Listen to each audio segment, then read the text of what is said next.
another edition of Just for Sport. Jumoke Davis here on the Props Network. Thank you very much. We are live on YouTube, Twitch, and Facebook here at noon. And boy, do we have a lot to talk about today. It's just been a crazy night for me. There's no doubt about it. And even Bo texted me and says, well, that's the end of an era, right? No John Wall in Washington, D.C. We're going to talk about him as a Washington Wizard and my personal story that I want to share about him. Of course, we're going to talk the NFL, Steelers, Ravens last night, but really we're looking ahead to Week 13 as I give you my fantastic 4 picks. Bo knows college football and college basketball. We'll talk Indiana at Wisconsin. That is a big top 25 matchup. And in college basketball, what's with these rankings? In Gonzaga and Baylor as the number 1 and number 2 team in the country? All right, we'll talk about that as well. Sports you don't care about, cricket. It's the 2020 international tournament between the Aussies and India. So, yeah, I'm going to break that down for you. And I've got some stats that will help you make the right betting choices in that match coming up. Actually, it's 4 matches, December 4th, 6th, and 8th. So we'll talk about that. I've got family time coming back with my dad and brothers talking Premier League, Champions League, and Major League Soccer. Yeah, that's right, MLS. They got another game today, and we're going to talk about that as well. Sporting Kansas City versus Minnesota United FC. So we got a lot to get into. And of course, I'm going to talk to you when we talk soccer as well. How could I not? How could I not? But the first thing that I want to talk about before we bring Dexter on is the news about John Wall. And it's really tough for me to reconcile with the fact that John Wall is the first player, especially of his caliber, that in my time with the Washington Wizards, I was with him at the very beginning. You know, I have close relationships with Gilbert,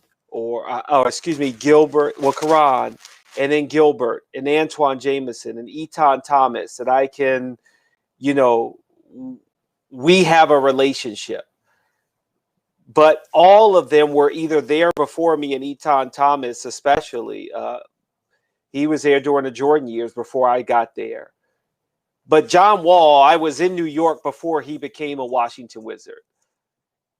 I liken it to thinking that he was the first face of anyone within the Washington Wizards organization that he saw that was covering him as part of the team.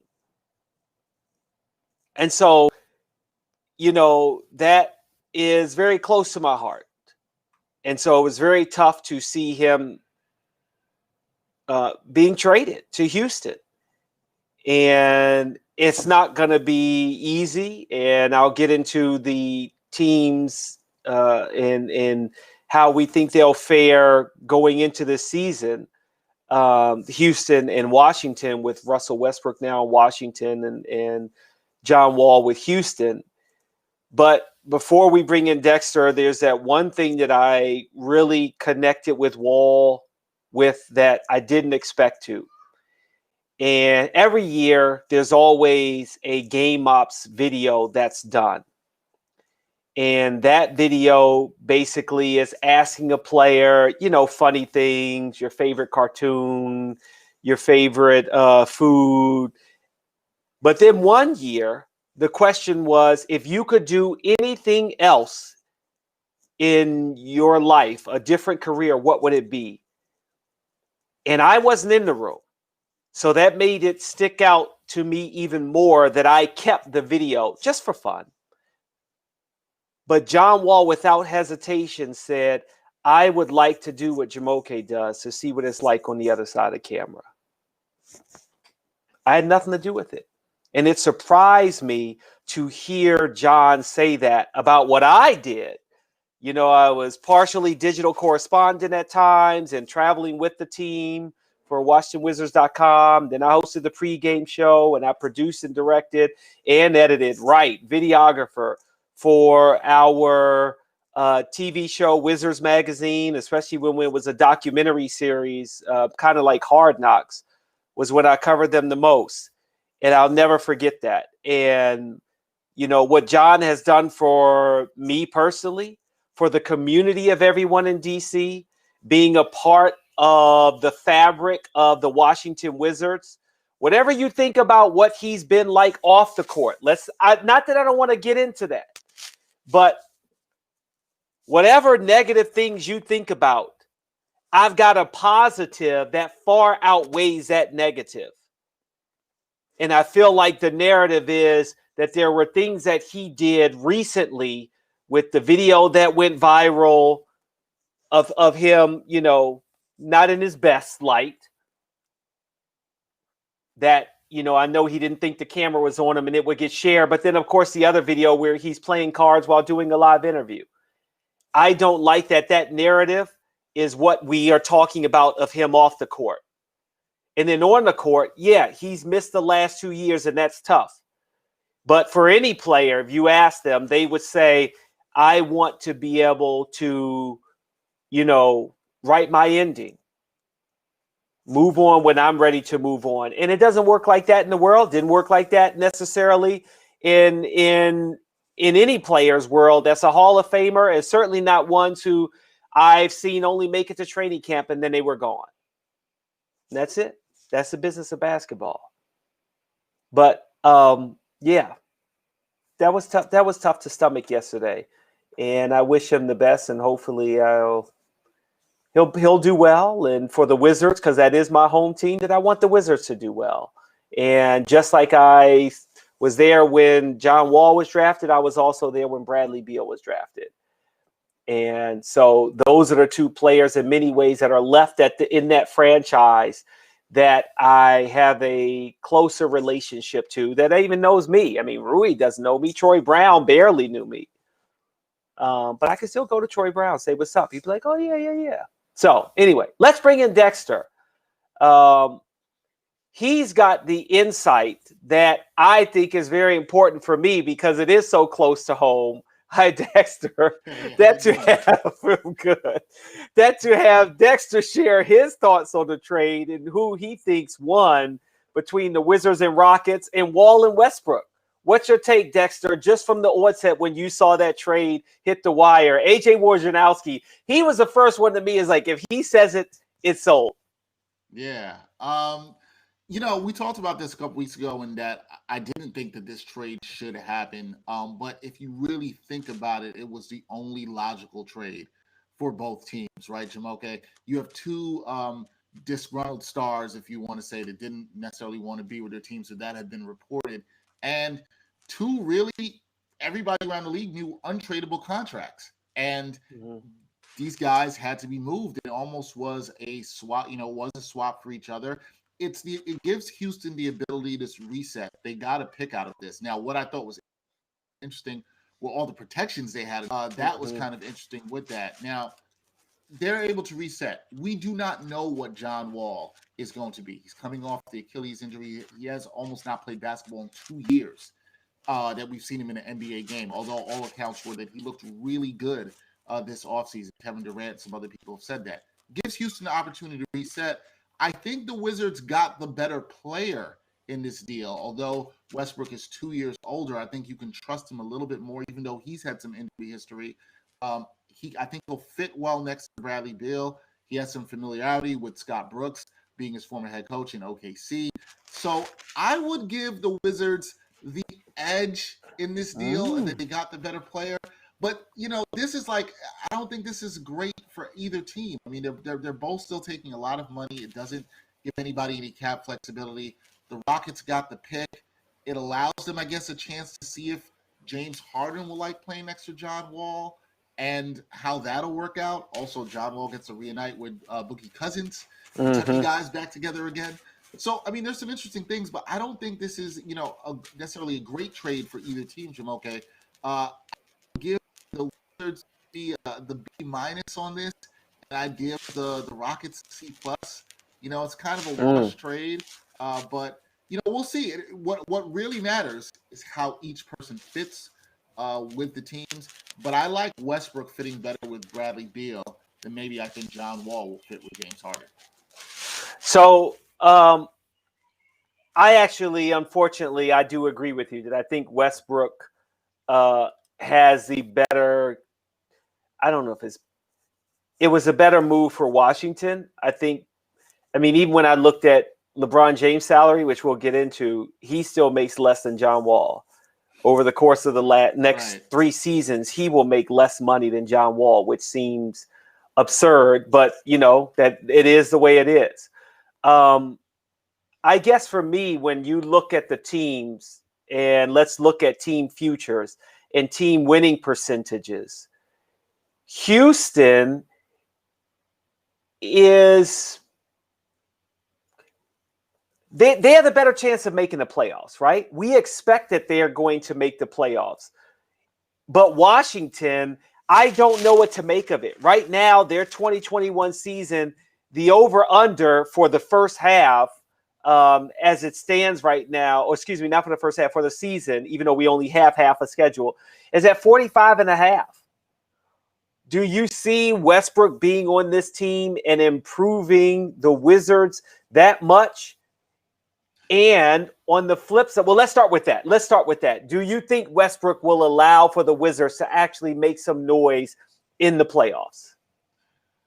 So I thought that the Wizards were already going to be a dangerous team in the respects of they could muck things up in that maybe 7-8 seed spot. And remember, now we have the play-in tournament. So I thought the Wizards were a team that could get into the play-in tournament, right? Mm-hmm. I thought that could happen with a healthy John Wall.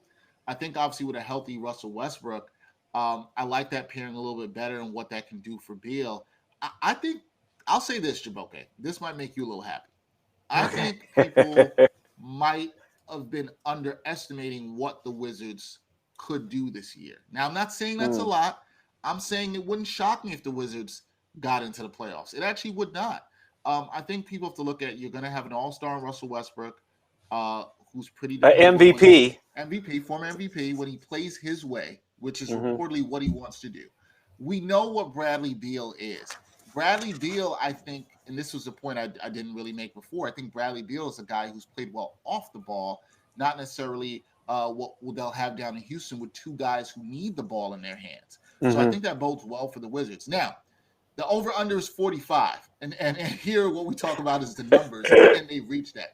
Am I taking the over on that? Hell no. I'm definitely not taking the over on that. There's no way I'm doing that. Okay? I'm not doing that at all. Now, do I think they can come close to the high 30s, maybe low 40s on that? Yeah, I think that's possible for Washington because I think they're good enough to do it. And I think a lot has to do with what happens with Rui Hachimura and him taking the next step. What is the playing time going to be like for Thomas Bryant or Robin Lopez? How are they splitting those minutes? Also, the rookie, that they just drafted, how he will play. But I think the Wizards can be all right, man. I think they can give some teams some problems. And so if you're a Wizards fan, I think you want to be excited that they can muck it up, cause some problems for teams, steal some wins in the East, and at least get in contention to be in the playing game, which is what I expect them to do. I think the only teams that probably won't be in it, are probably the Knicks and the Cavs. I don't think have any shot, but I think the Wizards have a good shot. They're going to be dangerous, and they have 2 All-Stars, and they're going to cause problems for a lot of people, I think. Yeah, I the first thing that came to my mind after I kind of settled down, and I was like, okay, fine, he's gone. But I was like, well, for the Wizards, are you going to get the bubble Russell, which I don't want, or the triple-double Russell?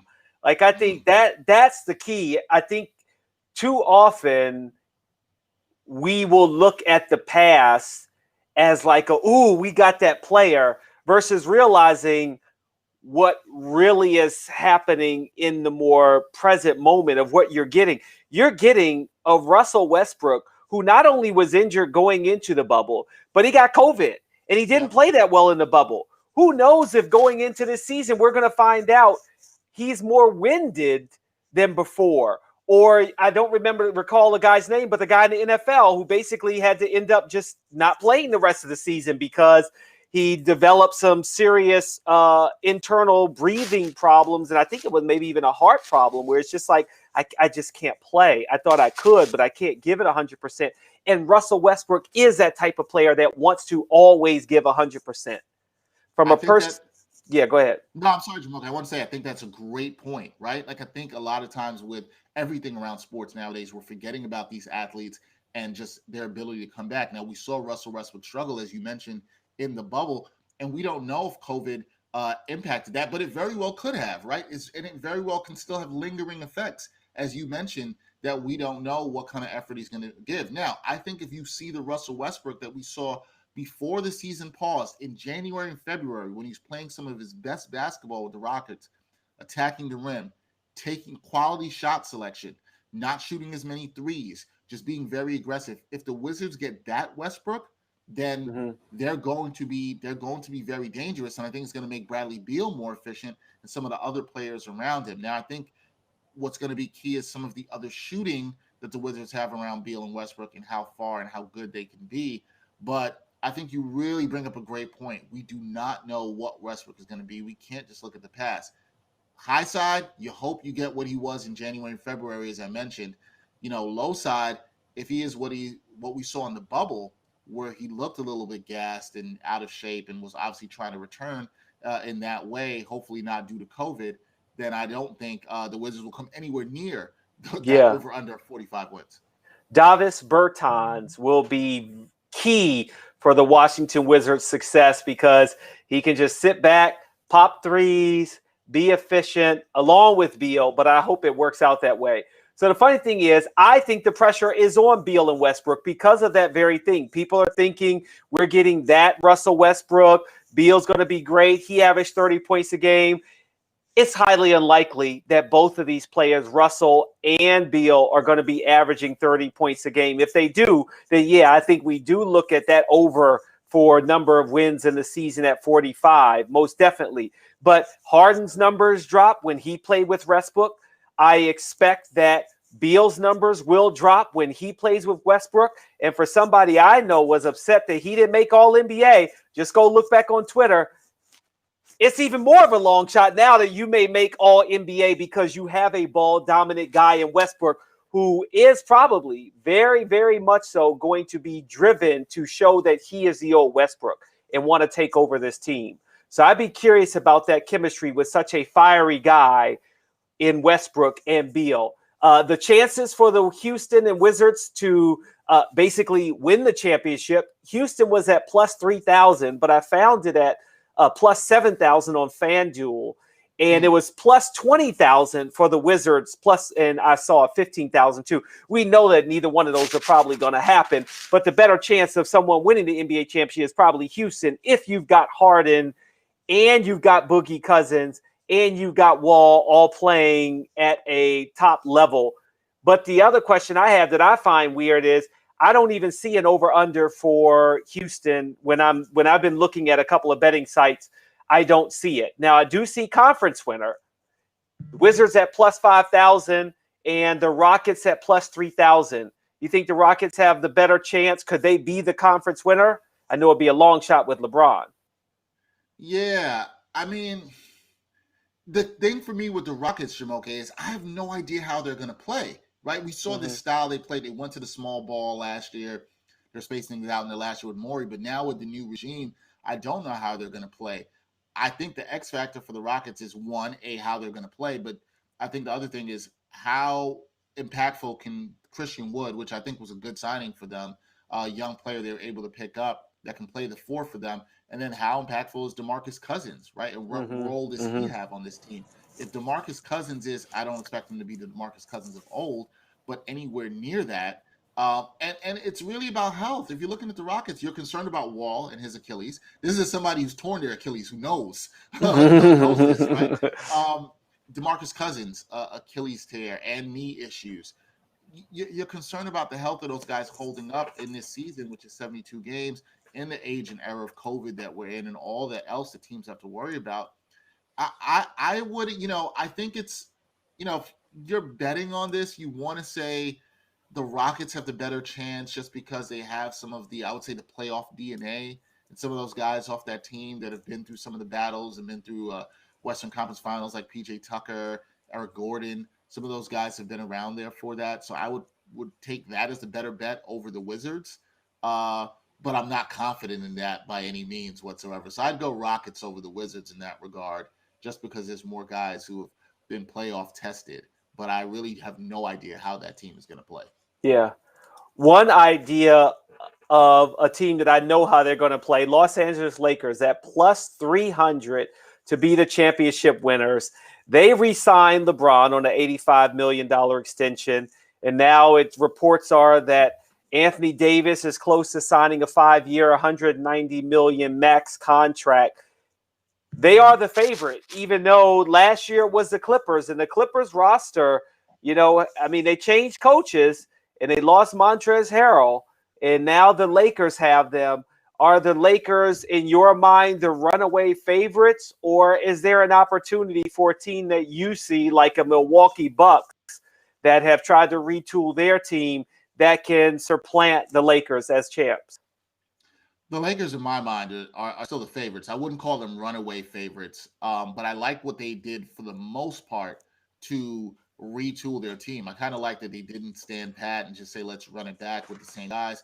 They looked at this and said, hey, we have to adjust. Now, I'm a little bit concerned about their athleticism defensively on the front court, but I think when you have Anthony Davis, especially with him coming back for 5 years, $190 million, that helps up a lot. But, getting Montrezl Harrell, I'm not a big fan of his game.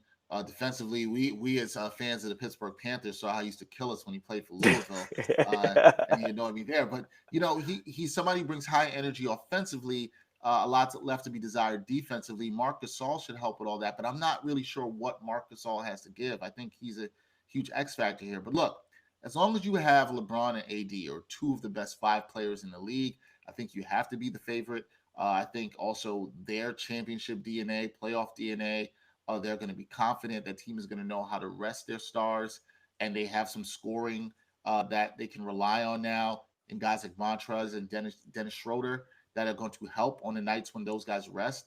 So, I like that team to manage. We hate load management, but manage the load for their stars and be able to navigate the regular season. And as long as they're healthy, they're the favorites to me to repeat. And I like what they retooled. Now, everything is always going to be, can the Clippers be that team that pushes them? And a lot of people, love the Clippers. But my issue with the Clippers is they still don't have a point guard, I think, that can break down the defense and really initiate the offense to help Kawhi and Paul George. And there seems to be a lot of internal problems, as we've seen lately, with that team. So that's going to be interesting. Milwaukee, you mentioned them, Jumoke. Until Milwaukee gets it done in the playoffs, I'm not buying it. Until they show that, Giannis shows me what he can do at the next level. And this is a big year for Giannis, and obviously a big couple of weeks coming up, whether he signs at Supermax or not. Until I see it from Milwaukee, I'm not going to believe it. I think it was a huge blow in them not getting Bogdanovich. And I think that's something, depending on how far they go, people will talk about down the road. I like what they did getting Drew Holiday, but I'm not really sure how much better they've gotten. Yeah. So, do you believe in any other teams in the East? Do you believe Miami taking another step? Do you believe Boston taking another step? I'm not sure they got better. I think this is the Lakers' championship to lose. I don't think they're runaways, though, and I think they could be beat, but I think it's theirs to lose, for sure. Clippers and Bucks are tied at plus 550 for the championship. Brooklyn Nets next at plus 600. You got the Celtics and Heat all the way down at 1,300 and 1,500 respectively. And the Tampa Bay Raptors are at plus 2,000. Tampa Bay Raptors. Last topic here before we let you go. 48 positive tests for COVID for the initial re-entry for the NBA. This was the one concern that I had going into the season, that I think everybody's like, oh, the success of the NBA. And I almost feel like the general public is forgetting that was in a bubble. The NBA is going to experience the same problems that the NFL did. We were watching a Wednesday 3:45 p.m. game yesterday between the Steelers and Ravens. We are going to have a lot of issues with the NBA this year. There is no doubt about it. How do you see that affecting the season in terms of, I mean, if there is an over-under, and I couldn't find it on any of the futures for teams or a league future, we may not even get 72 games. They may have to end the season at like 60 and just say, look, let's just go straight to the playoffs and try to get this season over with so they can start on time next year or, next fall. Wouldn't shock me at all, Jumoke, if that happened. I mean, if I'm going to put it bluntly, I'll say this. I don't think any sports league right now in the United States is ready for sports action without a bubble. You know, we're just not. You talked about the problems the NFL's had. We're seeing how ridiculous things are in college football, and how things are even being affected in college basketball, right? The NBA, which is going to have travel, and they're trying to schedule things so they can reduce the travel. And I think the NBA will do a great job as possible. They're one of the leagues that are usually at the forefront of these things, and they try to be ahead and talk to the players and make sure that everybody's safe. And I'm sure they'll do that. But like you said, they're not immune from the challenges. They're not immune from what everybody else is facing in this world. You brought up the numbers of 48 players. I think that was 8.8% of the league that tested positive. You know, that has to be concerning. And as you move about and players go to different cities and they travel and they're among each other, it only increases the chances of them catching this virus while we still don't have a vaccine, while we're still trying to get many people in places across the country to do the right thing and wear a mask and keep these numbers down. I don't think they're immune from it. And it will be interesting to see what the lines are and if the odds are, in terms of, will we get a completed 72-game season? What are they going to do in terms of scheduling when they have to cancel games? Because it's going to happen. They're going to have to cancel some games. This is inevitable. But, you know, I think this really goes to show if we truly want sports back the way they were before, we have to be healthy as a society. You know, a friend of mine, Jay McManus, who's wrote this for Deadspin, talked about a healthy society for sports and the need for that. And, you know, right now we're just not a healthy society. So I don't think you can expect there to be a healthy, full regular season for the NBA. I just don't see how it happens at all. Yeah, I don't see it either, Dexter. But at the same time, we both love basketball, and let's hope we get it. You know, I hope so. It's like, let's hope so. But it's going to be a long shot. Thank you, Dexter. I appreciate it. No problem, man. Be well. Take care. All right, talk to you later. All right. Oh, Dexter Henry's always great, dropping some knowledge on NBA basketball for us. And I don't know if we're going to get a full season. I really don't. But hey, we get some basketball. All right, up next, we're going to talk football. I've got my fantastic 4 games for you that I'm going to talk about for week 13 in the NFL. I'll touch a little bit on that Steelers-Ravens game. Why? I don't know. I guess I was perfect in my pick. I was excited about it last night. Maybe a little too excited. But anyway, we'll come back. On the other side, first, a quick read. Are you located in a state with legal online sports betting? Don't make a bet this season before you visit thepropsnetwork.com. Thepropsnetwork.com has you covered with free bets and special bonus deals from all the U.S. online sports books. You can get $30 free bets and up to $600 risk-free bet at Unibet. Or claim up to $1,000 signing bonus bundle from DraftKings Sportsbook. And lastly, if you want to do sport points bet, you can do a points bet sportsbook with 4 risk-free bets totaling up to $1,000 using promo code bonus props. The Props Network is also the only betting news site with live NFL odds for every game, including last night. There'll be some tonight. There'll be some on Sunday. And who knows? We may get Tuesday and Wednesday and Friday games, you know, and of course, Saturday always have the playoffs. You never know. So you can shop the comps and know you are getting the biggest payout possible before you lock in your bet or bets. Do your bankroll a favor and check out thepropsnetwork.com. You must be 21 or over to bet. Do you or someone you know have a gambling problem? Call 1-800-GAMBLER today. Okay, now we're talking the National Football League. I can't help but wanting to sound like Chris Berman. It's just a habit. He's just the best. All right, Steelers-Ravens, which was really exciting last night. Very exciting last night. And I know that Mike Tomlin called it it was a JV game. He's disappointed for another, pretty much probably the third straight game that he isn't happy with how Pittsburgh has played. Part of that is, they may not have played that great, but, it was a cold game in Pittsburgh. But I also feel like in many ways, to me, it was a Steelers-Ravens type game. I don't know if I expected anything else. I really don't. I think that's what you get. There was a lot of movement going into the game. I said the Steelers would win, but that the Ravens would cover. They did. I had the under at 41 points. We got that. What I didn't do, I don't think we did. Bo, can you jump on here? Did we do first TD score? I don't remember if we did. We did not. We did not. Oh, we should have, because it feels like the Pittsburgh defense was an absolute lock for that. Yeah. Should have done any. What we should have done is we should have parlayed anytime touchdown score of Pittsburgh defense, first touchdown score of Pittsburgh defense. Oh, man. Might not have to do the show after that. Might not. All right, we got to think about that for the Fantastic Four, what we can look at. But Chase Claypool, you could have gotten him at plus 800 to be the first touchdown scorer. Juju Smith-Schuster was at 1,000. It was.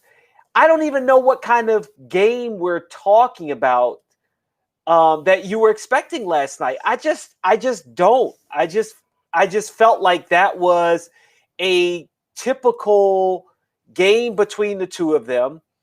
It came down to, the last play. The Steelers get that last first down that they can kneel down on the clock, which is fine. But, I mean, considering it was a game that was supposed to be played Thursday night, then moved to Sunday, and then moved to Tuesday, and then moved to Wednesday, like, what else did you expect? I mean, I know in my analysis talking about how, breaking down the Ravens that we knew that they normally have Lamar Jackson and what he does on the field and then not having him. Like, it's kind of what I expected. I just kind of expected the game to go the way it did. And, that's how it goes. It was all right. Of course, the first touchdown was a Joe Hayden interception, so we would have lost that bet. And then Juju Smith-Schuster did score, but you would have lost that bet. But that being said, it was a great game from the aspect for any Pittsburgh Steelers fan that you got the win. Ben Roethlisberger, this tweet went out by NFL Stats that Ben Roethlisberger is 13-0 as a starter. And he was 13-0 as a starter in 2004, and now he's 11-0. He joins Peyton Manning as the only QB since at least 1950 to win each of their first 11 starts in the season twice.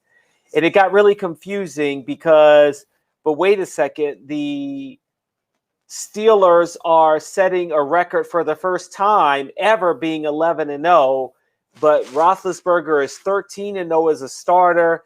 It got confusing because now they're kind of like Ben Roethlisberger didn't start at his rookie season right off the bat. It's just, I'm confused. But it is what it is. This is what they say. This is where we are.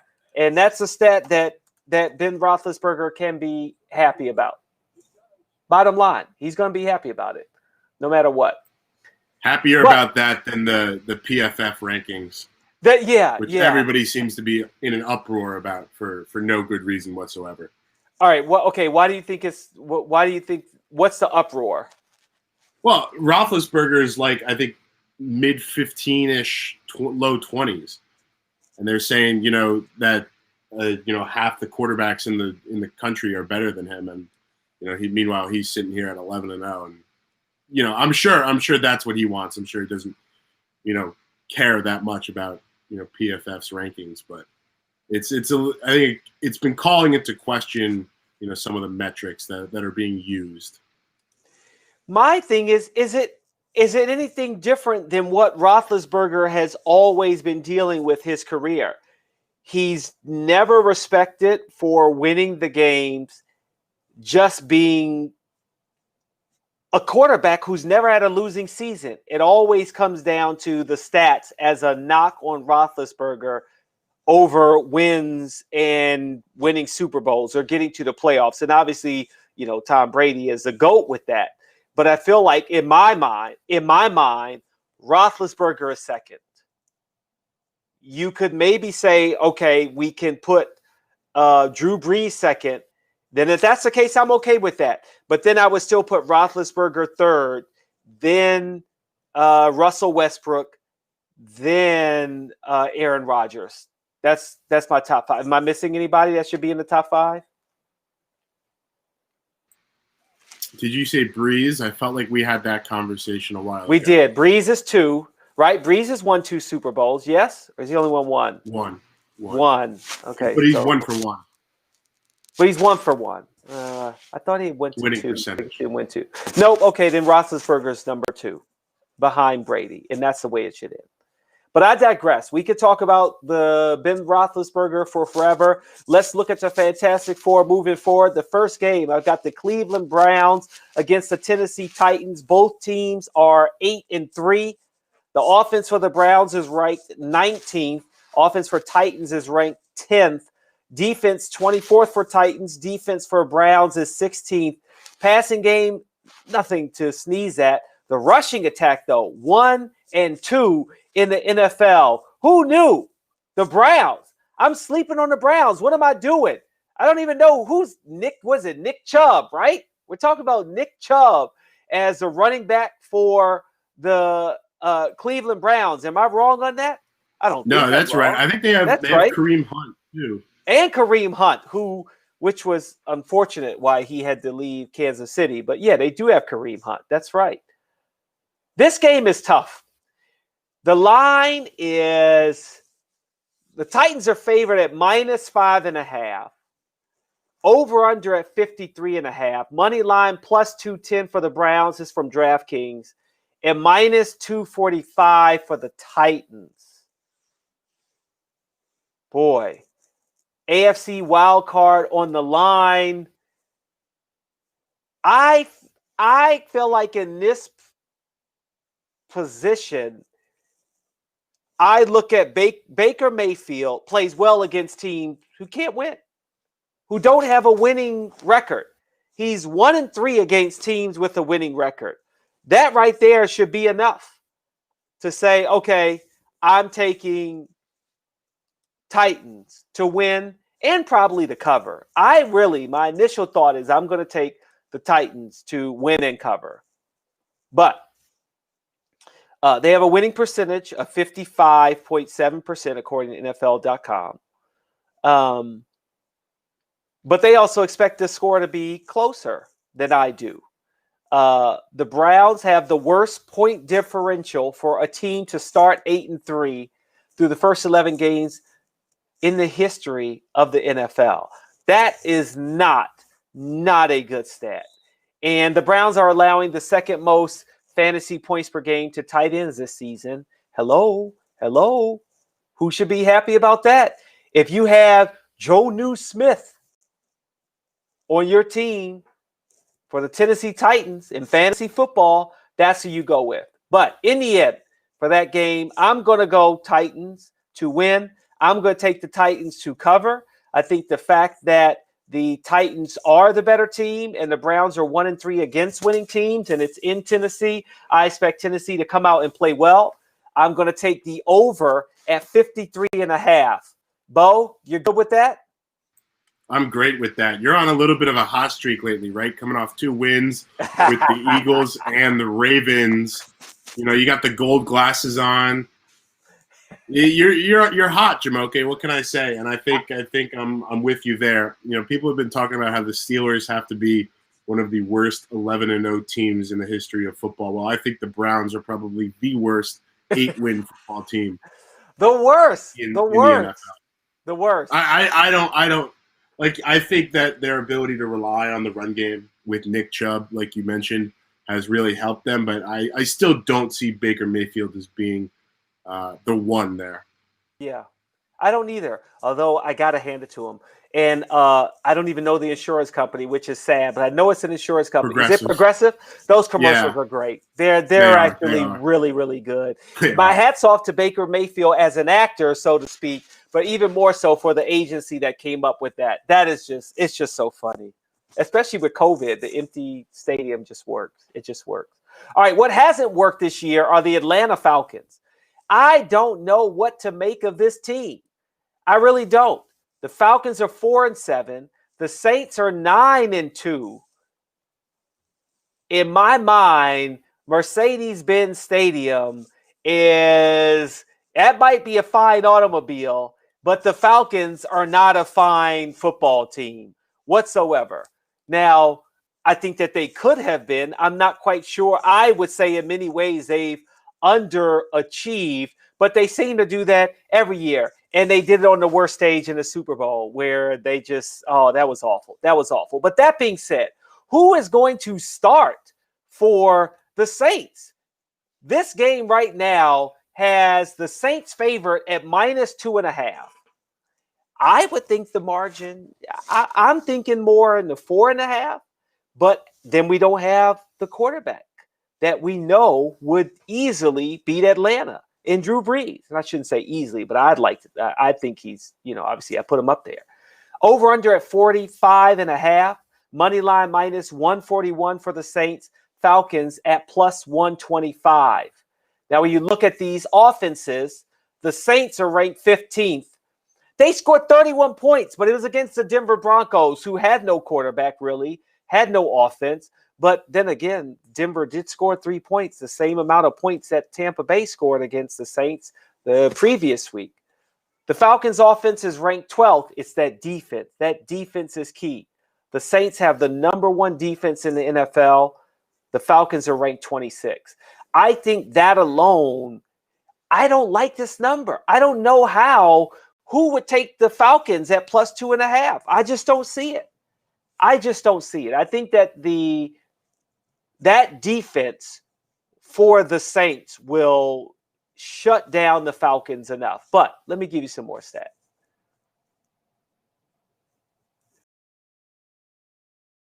Rating of 101 when Julio Jones is active. When he's not active, it's 68.9. Taysom Hill is the only QB since the NFL merger with I'm talking too fast, with 2+ rushing touchdowns and 0 passing touchdowns in 2 games. They're going to have a ground attack, and this Saints team ranks 7th in the rush. The Falcons rank 24th with their rush. The flip side, as I brought up Julio Jones, is that the Falcons rank 6th in passing and the Saints at 20th. There you go. The Saints have 2+ takeaways and have allowed fewer than 15 points in 4 straight. Not 1, not 2, not 3, but 4 straight games. 4 straight games. In my mind, the Saints have not allowed a 100-yard rusher. Todd Gurley has 100+ rushing yards once in his last 27 games. I just don't see this offense being able to do much against the Saints. So I am going to take the Saints to win and cover. I think that 2.5 numbers, the margin, I don't like it. But I am going to take the over. I am going to take the under. I think with Taysom Hill, the offense isn't as great as it would be with Drew Brees, so I expect the numbers to be down. And I know you think that, okay, on the other side, how are you not paying attention to Matt Ryan as a quarterback? But again, with that defense. So that's where I'm going. Bo, what do you think? I'm really just still trying to figure out how Atlanta managed to put up 41 against Las Vegas last week. That number and that score absolutely shocked me, but I don't think we're in for a similar shock this week. I think, I'm going to go with you again here. I liked your Titans pick. I like your Saints pick even more. I think the 2.5 line is very inviting for potential Saints bettors. I think that this team wins easily by a field goal. I'm on the fence here still about Taysom Hill. I'm trying to figure out, I'm trying to go through Sean Payton's mind here and understand why you have Jameis Winston on the bench. If you're going to go to Taysom Hill, if you like to use him in that gadget situation, okay. But look, you need a passer in that offense to open up things for Alvin Kamara out of the backfield. And so far, Taysom Hill was not able to do that against Denver. And you saw Denver was able to hold Kamara to a limited game. And I think, like you mentioned, if the Saints want to get the ground game going against Atlanta, they need to open up that passing game, and Taysom Hill just isn't going to do that. It was very telling when the Denver emergency quarterback, Kendall Hinton, the former Wake Forest quarterback, had a passing touchdown more recently than Taysom. Right? Isn't that crazy?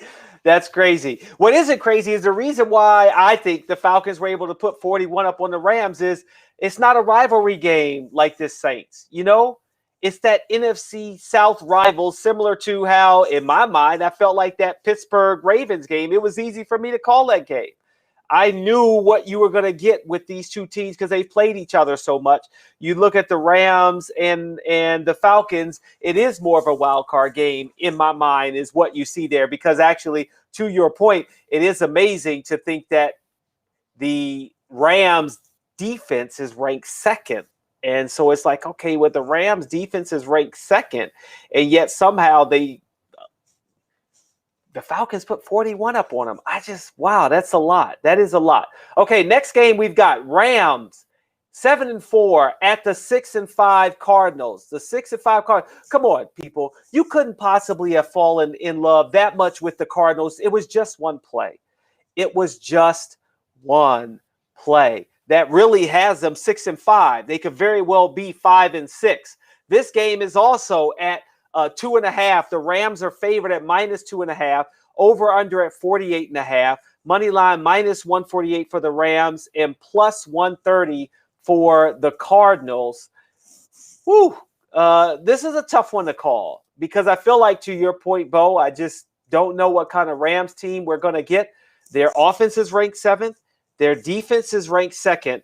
Their passing and rushing are ranked 12th and 9th overall for the Rams. On the other side of the ball, you've got a Cardinals offense that's ranked 2nd, a defense that's middle of the pack at 14, a passing offense that's middle of the pack at 15, but a rushing defense at 4, because you know who's going to be rushing the ball. If he was a running back, he'd be the best running back in football, and it's Kyler Murray. But then, come on, who am I kidding? No, he wouldn't be, because he's too small to be a running back. He'd probably be on the sidelines injured if he was a running back.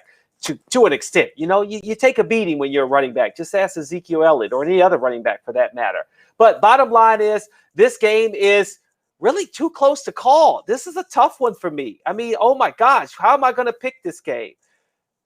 On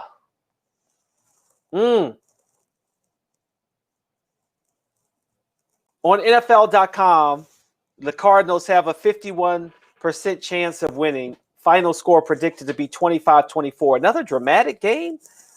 I don't know. The Rams are 6-0 versus the Cardinals in the Sean McVay era. That is a great stat. Kyler Murray has been pressured on 12.6% of his dropbacks, lowest in the NFL, because he can run. He can scramble. He's super fast. That's why. Jared Goff has 10 giveaways since week 8, most in the NFL in that span. If the Rams cut down on turnovers, I think that they win this game. You've got DeAndre Hopkins, who has 60 receiving yards and 0 receiving touchdowns in 2 straight games for the first time since 2016. You remember that Hail Murray he caught was the last touchdown he caught. Boy, where am I going with this? Oh, boy. It's in Arizona. But when I think about these two young head coaches going up against each other, I'm leaning towards Sean McVay. Ooh. But I think I am leaning toward the Cardinals to cover at +2.5. That this could be a close game. I want to see a close game. Nope, it's not going to be that close. I'm taking the Rams -2.5. I am taking the over at 48.5. Rams win and cover. Bo, how are we looking?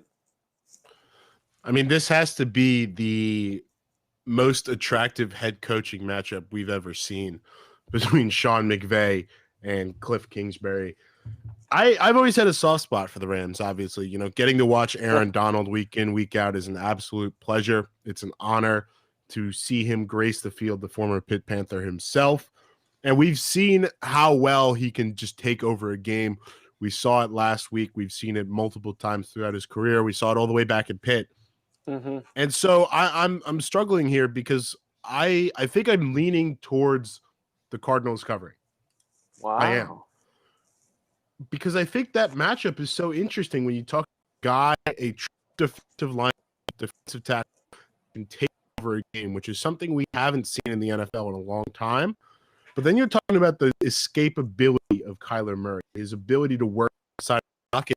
I think he kind of outside that bodes well when you're going up against Aaron Donald.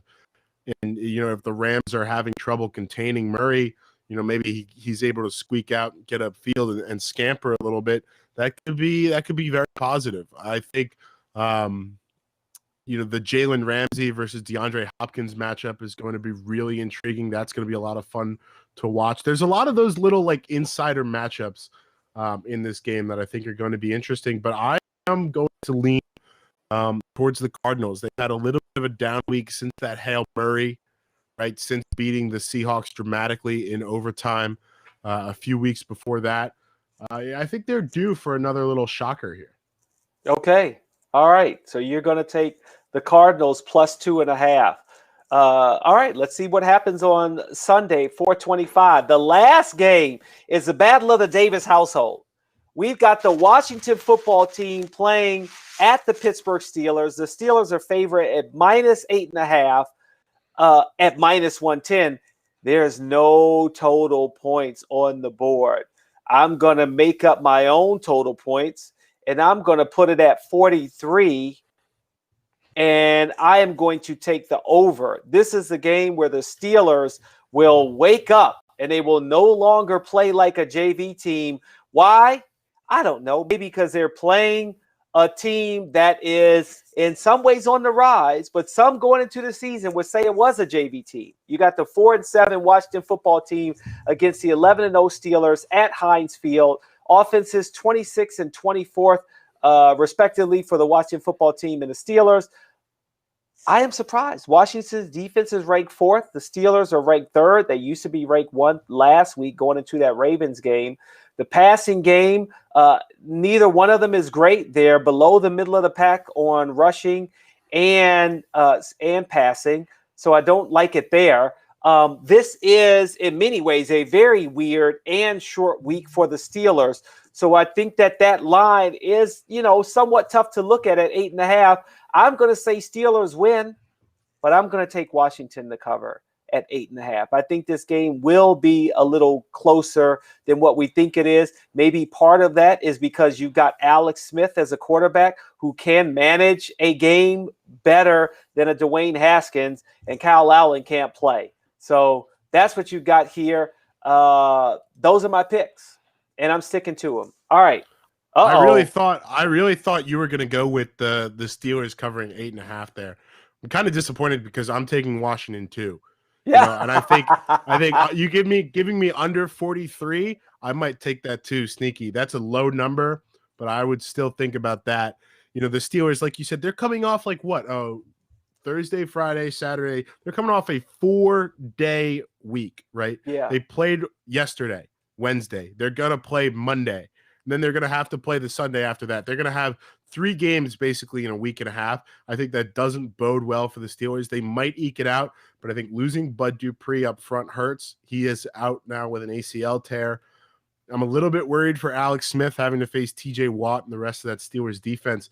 But I think Washington's defense, like you said, 4th in the country. They've been sneaky good all season long. And I think Washington shows up to play at Heinz Field with a lot more rest than Pittsburgh has had. All right, so there you have it. Bo and I agree. That's always good when we agree. How about that? We're 3 for 4 today. We're 3 for 4, 3 for 4. All right, when we're going to come back, we're going to do Bo Knows College Football. We've got one game for you because, I'm going so long here. I just love to talk sports. We're going to talk Indiana and Wisconsin.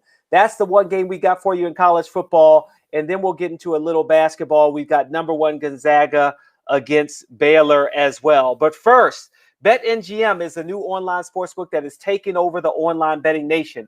Not only does BetMGM have some of the best odds on all the major sports, but they also offer some of the industry's strongest weekly promos. This week at BetMGM, you can get a free $20 in-play wager when you bet $50 or more on any live NFL game. And I just gave you four great picks, me and Bo. Or you can get up to $100 in free bets in the free-to-play Pick 3 First Touchdown NFL Challenge. And as always, you'll get a $10 free bet in the Money Monday Club.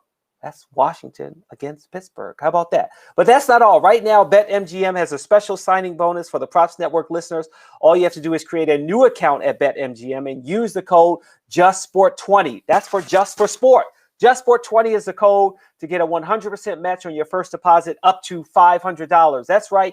Just enter code JustSport20 and up to $500 bonus bankroll is yours. You must be 21 or over to bet online. Do you or someone you know have a gambling problem? Call 1-800-GAMBLER today. Okay, so we got some college football here. And there's really only one game that I can talk about now. One, because I still have family time that's supposed to be coming up in like 4 minutes. And we're going to talk some English Premier League. And I've got some cricket and Devil's Advocate.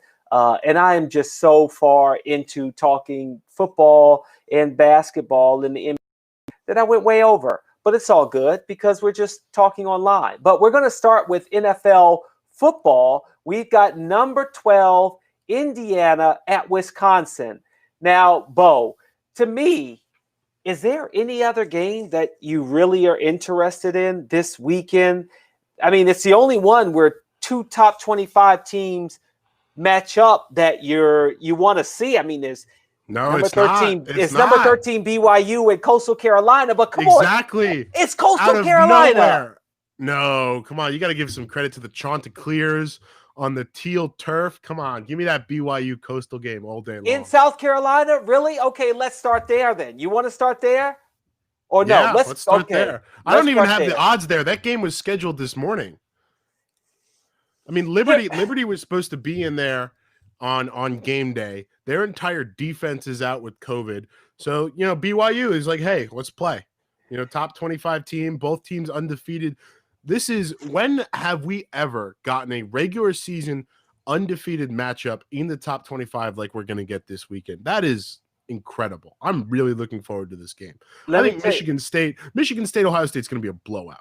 Okay. It's going to be a blowout. Ohio State has a point to prove. They had their game canceled the last 2 weeks. They need to come in and blow Michigan State out, and they're going to.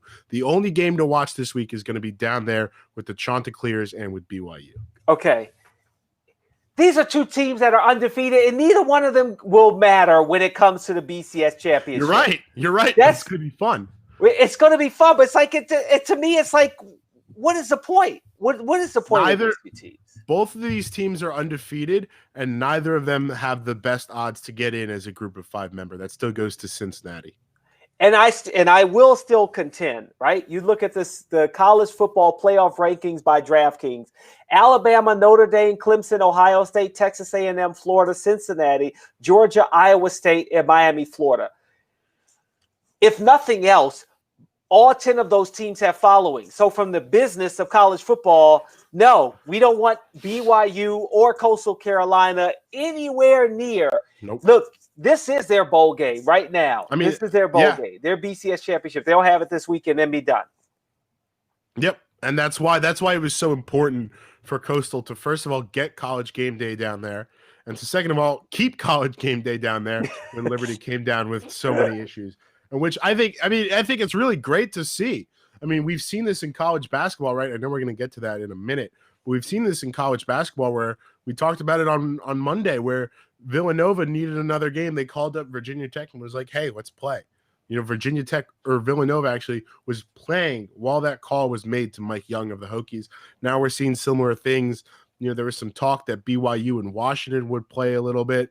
But, we're finally seeing this kind of last-minute scheduling adjustment, which I think is great. Why not? Both of these teams need an extra game. Let's make it happen. BYU is favored at minus 10.5. The over is 61.5. Money line minus 335 for BYU, plus 255 for Coastal Carolina. I'm going to take BYU to win and cover, and the over is 61.5. Yeah, I've got the over easily, but I'm going to take Coastal to cover 10.5. I do think that BYU pulls it out. Zach Wilson, I don't know how much you've watched him.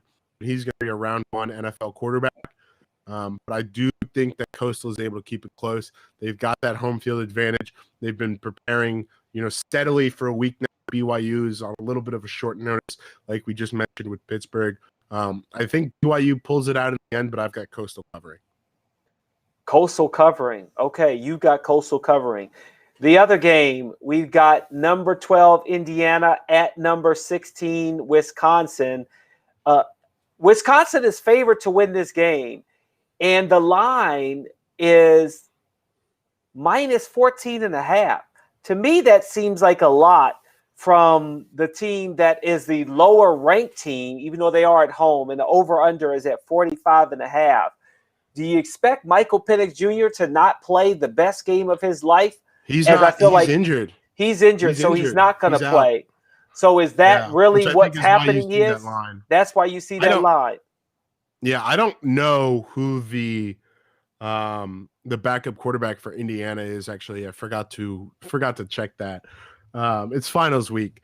But I think you saw this is where you're going to see, the departure of Peyton Ramsey hurt the Hoosiers.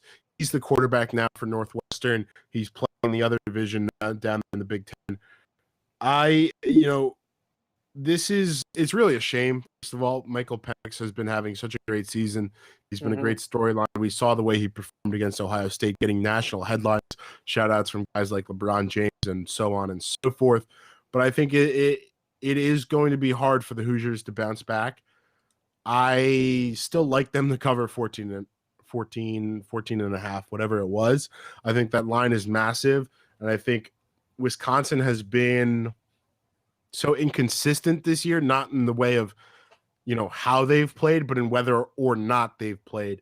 And I think, Indiana has been very consistent. I don't think might have had one game canceled, but I don't think they've had any big issues with COVID. They've been consistent. Tom Allen runs a real tight ship there. He's a great head coach, should be in contention for some national awards for the job he's doing down there in Bloomington. I have to do a little more research on the Hoosiers backup quarterback, but I do like them to cover a 2-touchdown spread regardless. I think that defense is still really good. So you've got Wisconsin winning. I'm going to take Wisconsin winning as well.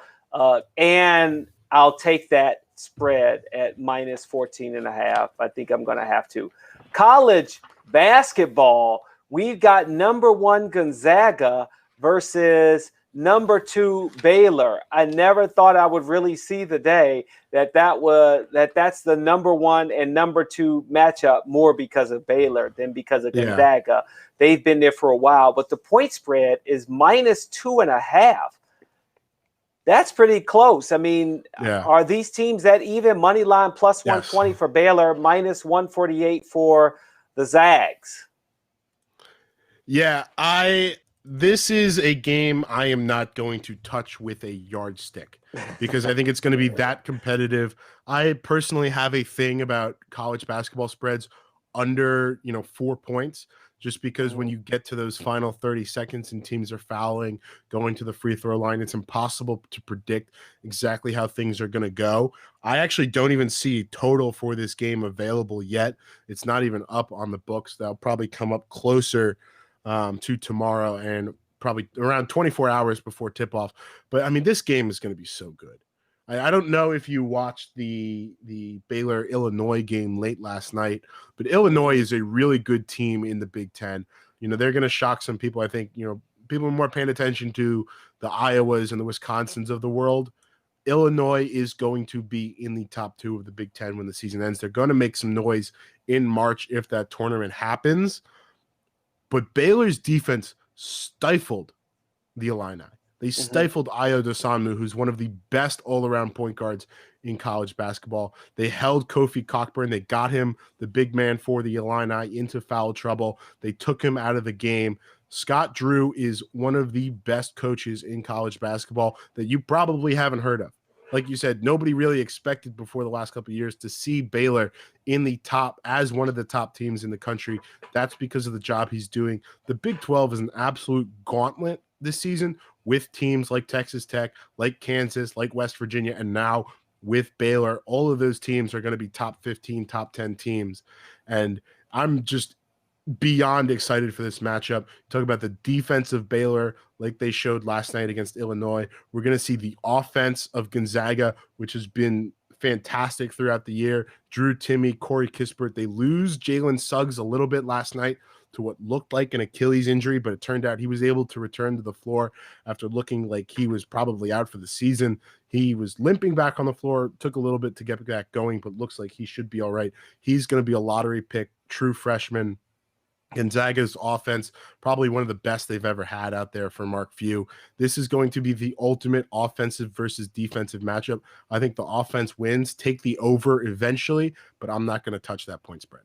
Not going to touch the points. It's too close, too close. Both teams are even at 93 points per game. Baylor slightly at 93.3 points against. Gonzaga's at 79.7 points against. Baylor's a little better defense, only allowing 67 points per game. Shooting percentage. Gonzaga's also played a little more of a competitive schedule so far. Yes, they've won all 3 games of their season so far against Kansas. They won 102-90, against Auburn 90-67, and against West Virginia 87-82. Bo mentioned Illinois. Baylor beat Illinois last night 82-69. They beat Washington 86-52. And they beat University of Louisiana, right? ULL, no, Lafayette at 112 Lafayette, yeah, to 82. First game of the season. So that'll be a good one. ESPN Basketball Power Index has Baylor winning at 58.9%. I don't know. I'm taking Gonzaga, and I'll take them at -2.5. You said they're favored 2.5. Yeah, I think if you are going to take the spread, I think Gonzaga is the best bet. But like I said, I'm not getting near there. Okay. All right, you're not getting there. Sam shared something with me yesterday before we get to soccer here. Family time with my dad and brothers coming up. Yesterday, a user placed a $376 7-leg college basketball parlay at plus 1940 odds to win $7,669.72. Here were the picks. North Carolina money line, Villanova -26, Louisville money line, Wisconsin -20.5, Davidson +6.5, Michigan State +8.5, Kentucky +9.5. One of these days, I'm going to do a couple of parlays. I am. I keep saying I'm going to do it, and then I just end up not doing it. I had a nice one. Yeah, I had a nice one last weekend. I was close last night, but that Penn State VCU game messed me up a little bit. Well, did I tell you the story about the Villanova over on Monday? No. Did we not get to that? Okay. No. So Villanova is leading by 2 with like 20 seconds left in that Virginia Tech game, which I know we did touch on. With Villanova's inbounding the ball, they're down 2. They call a foul originally on Villanova, but the referee says he pointed the wrong way. And so the foul actually goes on Virginia Tech. Villanova gets 2 free throws to tie it. They go, I'm sitting there with over 137. The score is like 68-68. Or no, the score is like 60-60 at the end of regulation. Overtime counts towards the point total. So I end up covering that. That's the last leg of my parlay. That's a shame. Good try. No, it hit. That's what I'm saying. I'm sitting there with the over. Okay. So how much did you win? Basically nothing, because it all went down the drain the next day. What? Dude, really? That's how bad it was? Yeah. It's been a rough week. Okay. We'll put it like that. I'm sorry, Bo. I'm sorry. I should be listening to you more. You should. You should. You should. I try, but you bet way more than I do. I feel like you are really in the know of the games, the spreads, and I feel like I'm more the old school where I mix a little bit more of gut and analytics, and I feel like you're more analytics than gut. Yes. I come off that way, but in reality, it's the complete other way around.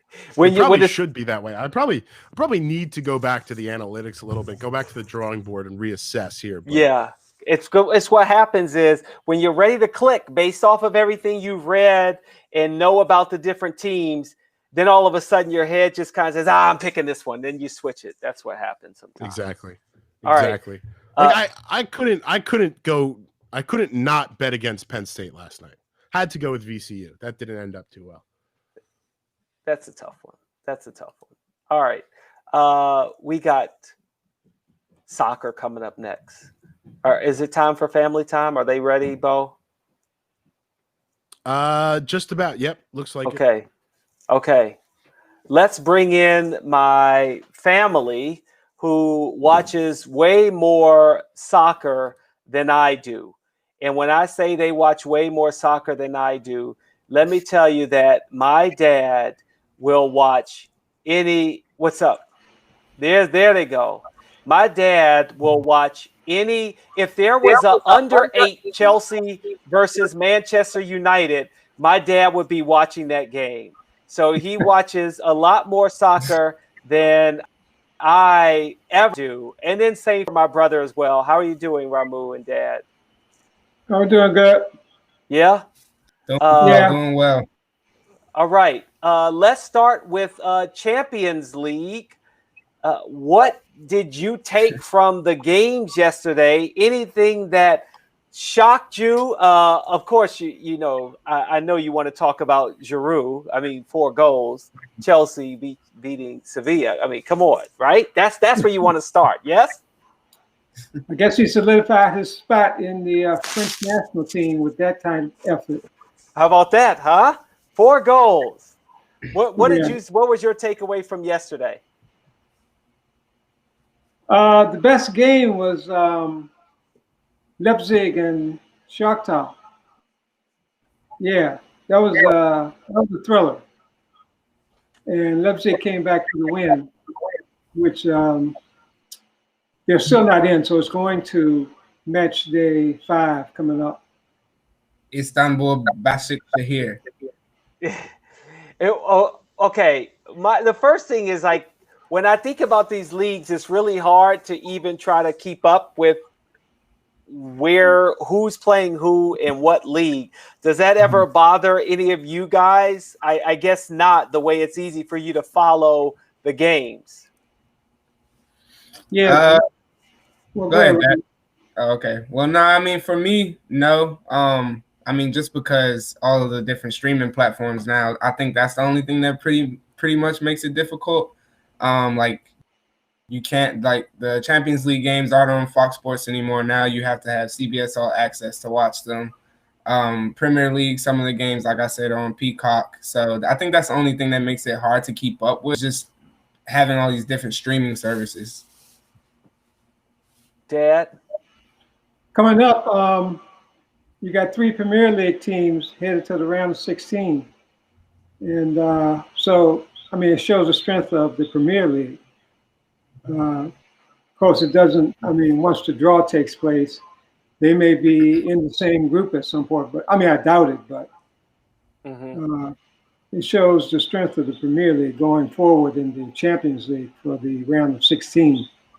It's going to be some interesting matches coming up next round. Group H is still up in the air. So we've got 3 teams with 9 points going in. When you look at the betting odds, the game I like is FC Barcelona versus Juventus. We got FC Barcelona at plus 115. You can get the tie at plus 255 or Juventus at plus 230. This game is Tuesday, December 8th. So right around the corner, who would you take in that game?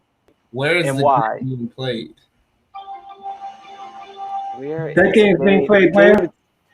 That game is being played. Oh my gosh, how did I just lose that? Sorry, guys.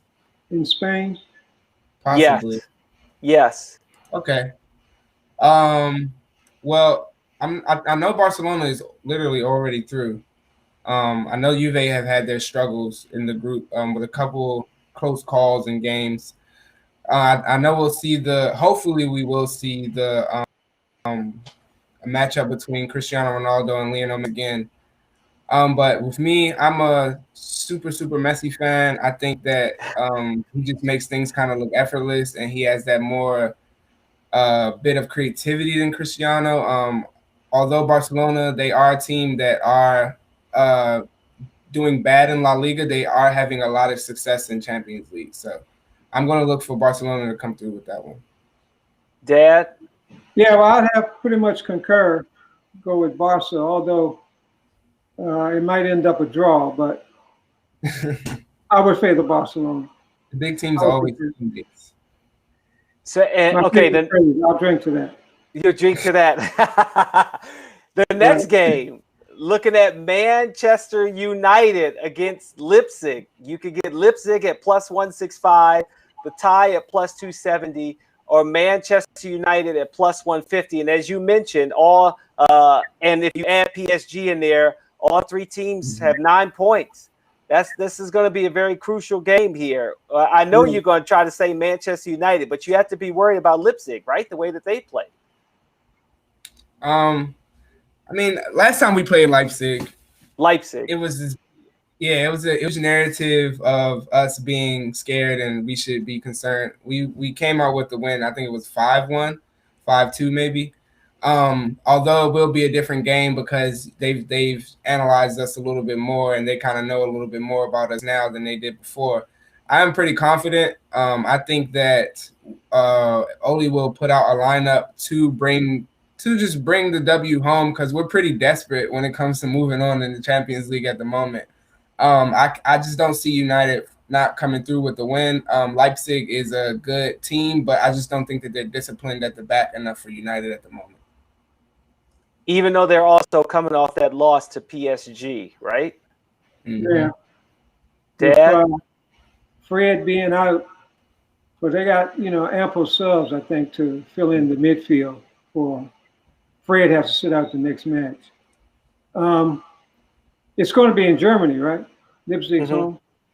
So Germany. I'm going to go opposite on this one. I'm thinking Leipzig for the win in the next round. Oh, wow. Okay. Let's move back to the Premier League. And I want to ask you guys, when I look at the standings, we've got Tottenham and Liverpool both at 21 points, but it seems really tight. You can go 10 deep at Man U at 16, Everton 16, Wolverhampton 17, 21 and 16. I feel like it's really cramped at the top. Is that more than what you're used to seeing, even though I know it's kind of early in the season? Well, it's tight, definitely, because there's so many games being played, and some teams, not being in the Champions League or the Europa League. West Ham jumped up to 5, and the perennial they've been out of the top 10. So yeah, it's really interesting season, very competitive. Let's look at the first game here that I'm curious your thoughts on.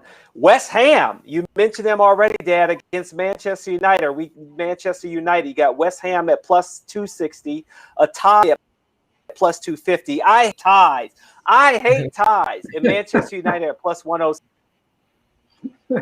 It's the European way. Oh, it's awful. If you're on top, you stay on top. If you're down below, well, you just stay there. Yeah. Isn't the movie called The Crown because someone's wearing the crown? Don't you want an eventual champion in every game? I would like to think that you crown someone every game with a win, not a tie. Not a tie. Okay, who you got in that game?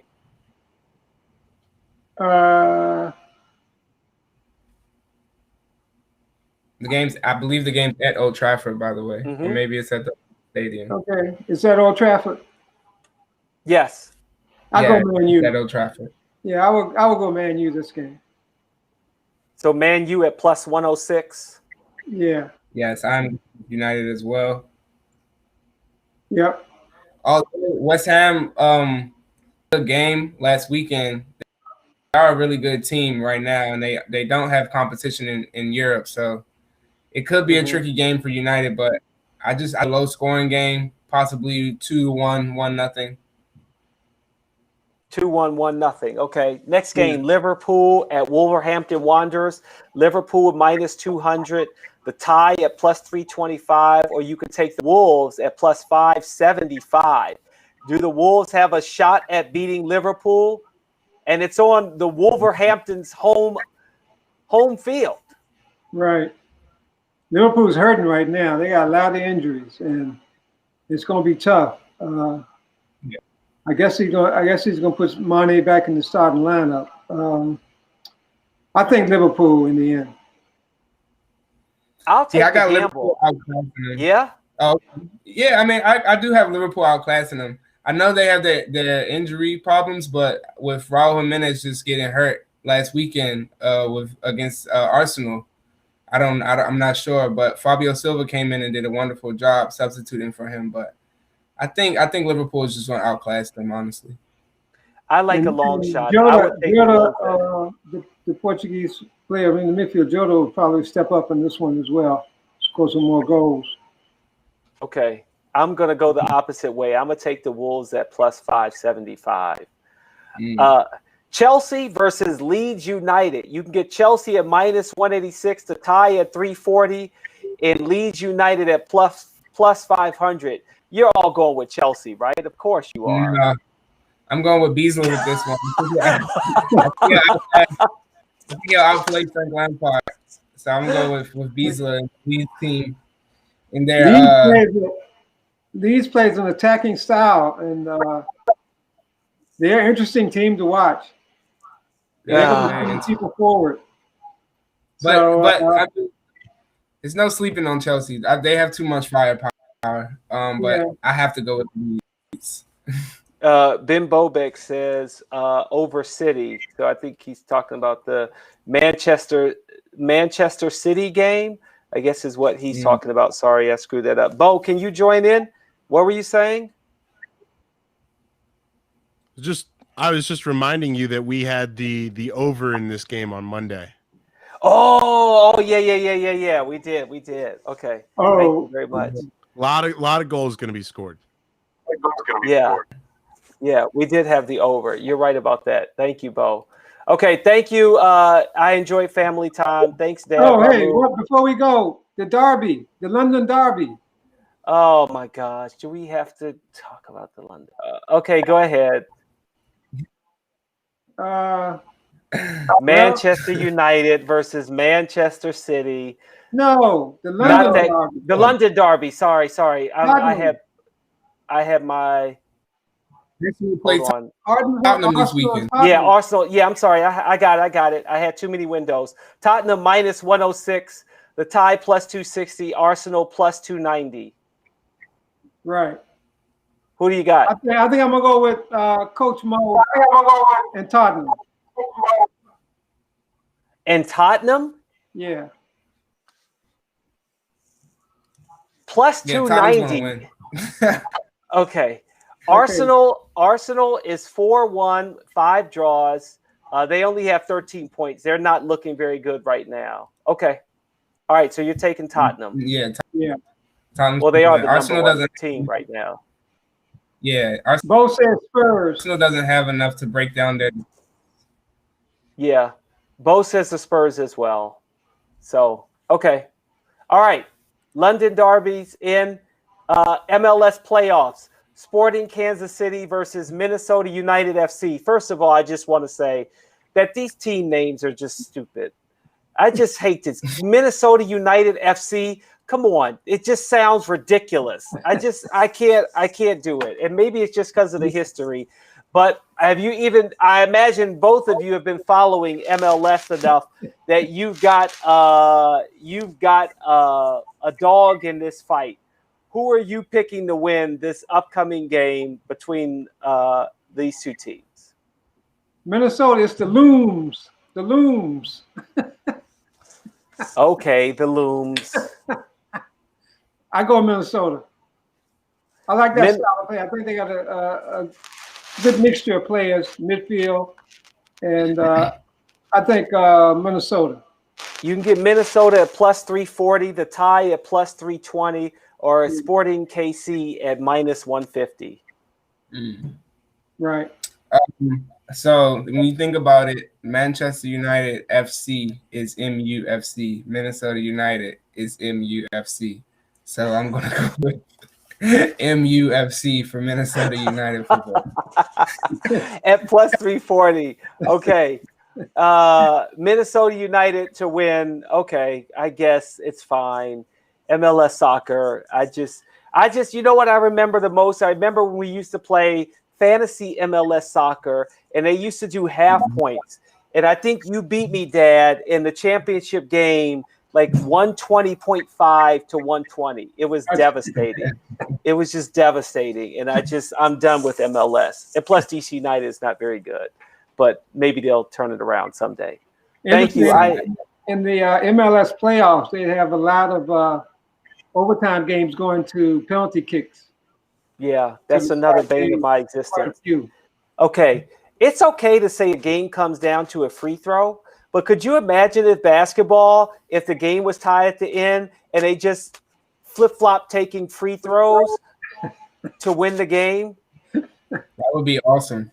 That would not be awesome, especially if you're Gilbert Arenas and LeBron James comes up to you and says, you know you're going to miss these, right? And then you turn around and miss them, and then they change the rules. No, what they would do is have empty lanes and put one player at each end of the court.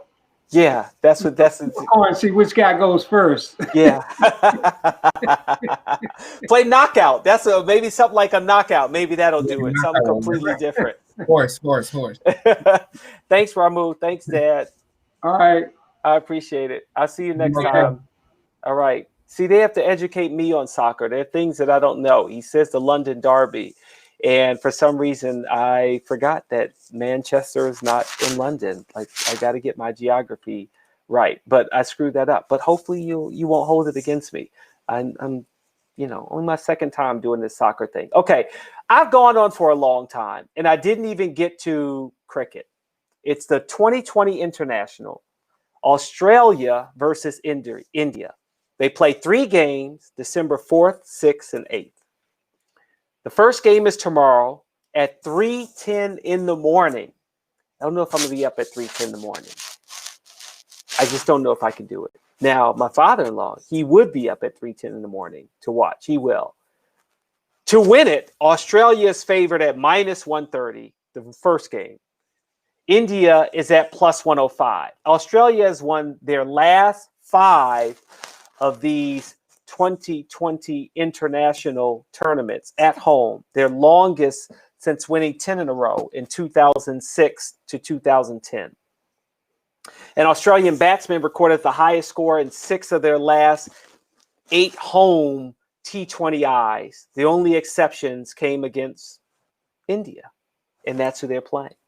Now, the Aussies have a number of versatile players, as I was reading up on, who I was trying to pick for this game. And of course, this is a sport you don't care about. You're not probably watching cricket, but it is something that I am learning to enjoy and grow into. Now, the favorite for the top run scorer for the home team, which is Australia, is Aaron Fitch. He's a favorite at plus 275. He's the second highest run scorer in the head-to-head T20Is, 405 runs, strike rate of 137.28. I also looking at Steve Smith at plus 300 for the Aussies, 216 runs and a 148.96 strike rate. Last time he played at home in this match, or in these matches, he won player of the match honors. So I think he is someone that you can look at to say, okay, maybe if I want to take a flyer and not go with the favorite, Steve Smith. I mean, I know he's right under him at 275 and 300. But if you want even more of a long shot, Glenn Maxwell at plus 550. Maxwell has hit 23 of 6 at-bats and 13 T20Is against India, with 11 of those coming in the last 2 matches. You can get him at plus 550. He's also had a stellar ODI. That's a one-day international series with 167 runs, a strike rate of 194.18. And a long shot, very long shot, Josh Hazelwood at plus 1,500. Could be a sleeper. India, on the other side, they're unbeaten in bilateral T20I since December 2019. Gosh, I can't talk right. So many numbers here. They won 6, tied twice. And in away bilateral T20I since February 29th, they won 4, tied twice. Captain Virat Kohli is the odds-on favorite to be the top run scorer for the away team at plus 250, with scores of 90, 59, 54, and 61 in his last 5 T20Is in Australia. Hardik Pandya at plus 800 is another player to consider. In the one-day internationals, he had 210 runs with a strike rate of 114.75. And he's played well since his IPL. If he's been playing in the IPL well, and hopefully that'll translate over to the T20Is. We'll see. Long shots. They both played well in the IPL. If they can build on that, Deepak Char at 118 dots and 312 balls, and that plus 10,000, there is Thangarasu Natarajan at 136 dots and 377 balls, but he's at plus 1,500. Very, very, very long shots. But I'm going to watch this game. I am learning. I'm reading about this, about the different players and who is good and who's bad and who's a good long shot to look at. So I give a shout out here to scoreboard.com. That's kind of, I'm learning and growing with cricket. It's a sport you don't care about, but I am learning to care about. Yeah, it's cricket. Okay. So the last thing I'm going to talk about here before we go, I always get this trivia calendar for my birthday every year, and it's either stats or it's a trivia question. So the last trivia question I had was from November 30th, and I haven't looked at the answer. And the question is, which Miss America had a brother, a future husband, and a son in the NBA? And this was the hardest thing for me to try to come up with. And I had no answer whatsoever. I couldn't do it. I just couldn't think about it. And then I got the answer. It is Colleen K. Hutchins of Utah, who won the 1952 Miss America crown. Her brother, Mel Hutchins, was the second overall pick in the 1951 NBA draft and played 7 seasons in the league. Colleen married Ernie Vandeweghe, who played for the Knicks from 1949 to 1956. Their son, Kiki Vandeweghe, played 13 seasons in the NBA from 1980 to 1993. I had no shot. But by the way, Coco Vandeweghe, she plays tennis. So all of these connections going around here. Hope you didn't mind me stumbling through the rest of the show, trying to get up on soccer and cricket. I get nervous. When I'm trying to do sports I'm learning at the same time as doing the show. But I enjoyed it. I hope you enjoyed Just for Sport. Thank you, Bo, for chiming in. He had some great knowledge on college football and college basketball. We'll see how we do, right, Bo? We have some great picks. We'll see who wins this weekend. And I'm very confident in mine. All right. Hope that answers all of your questions. And the answer to all of your questions, realistically, is money. And if you make money, I'm happy. That's the end of the show. Ciao for now.